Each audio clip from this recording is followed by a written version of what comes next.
क्या कांग्रेस का foreign agencies और डीप स्टेट के साथ कोई कनेक्शन है? 2 दिसंबर को फ्रेंच न्यूज़पेपर मीडिया पार्ट ने एक शॉकिंग खुलासा किया।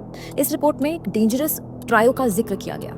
एक ऐसा ट्रायो जो नहीं चाहता कि भारत तरक्की करे, एक ऐसा ट्रायो जो नहीं चाहता कि भारत की इकोनॉमी और भारत की इंडस्ट्री ग्रो करे, जो नहीं चाहता कि भारत की डेमोक्रेसी सही से चले। इस डेंजरस ट्रायो के 3 पॉइंट्स हैं।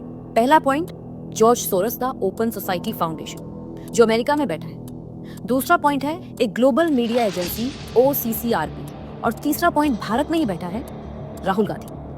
OCCRP जो एक ग्लोबल मीडिया नेटवर्क है, वो इंडिपेंडेंट एजेंसी नहीं है। इसका 70% जो फंड है वो जॉर्ज सोरोस की ओपन सोसाइटी फाउंडेशन से आता है, और बाकी 30% फंड जो है वो गवर्नमेंट एजेंसीज और डीप स्टेट से मिलता है। सोचिए, जो बंदा इतना पैसा दे रहा है उसका अपना कुछ तो एजेंडा होगा।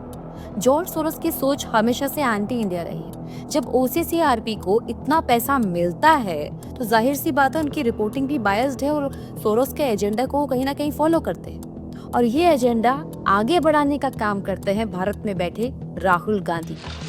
राहुल गांधी इन रिपोर्ट्स का इस्तेमाल एज अ टूल भारत की इमेज गिराने के लिए करते हैं। देश में रहकर अपने सो पर्ल मोहब्बत की दुकान में नफरत का सामान बेचते हैं। सोचिए, चाहे वो फार्मर प्रोटेस्ट हो, हिंडनबर्ग रिपोर्ट हो, पेगासस स्पाईवेयर हो, BBC की डॉक्यूमेंट्री हो, या फिर मणिपुर का इशू, ये सब इश्यूज पार्लियामेंट सेशन स्टार्ट होने से ठीक पहले ही क्यों उजागर होते हैं? क्या ये सिर्फ एक कोइंसिडेंस हो सकता है? OCCRP रिपोर्ट रिलीज करता है और राहुल गांधी तुरंत उसी इशू को उठा के पार्लियामेंट में हंगामा करते हैं। ये बिल्कुल क्लियर है कि जो नैरेटिव सोरोस बना रहे हैं, राहुल गांधी इसको ब्लाइंडली फॉलो कर रहे हैं। अब बात करते हैं राहुल गांधी और जॉर्ज सोरोस के कनेक्शन की। सोरोस की कंपनी के वाइस प्रेसिडेंट सलिल शेट्टी राहुल गांधी की भारत जोड़ो यात्रा में शामिल होते हैं। राहुल गांधी फॉरेन ट्रिप पर जाते हैं और अमेरिका में रह रहे बांग्लादेशी जर्नलिस्ट से मिलते हैं। वो बांग्लादेशी जर्नलिस्ट जो OCCRP का जर्नलिस्ट और हमेशा भारत के अगेंस्ट लिखता है।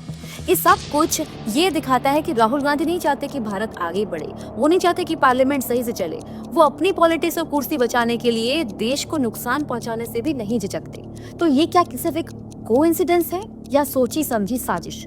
आपको क्या लगता है? अपने विचार भारत की गरिमा पर जरूर शेयर करें।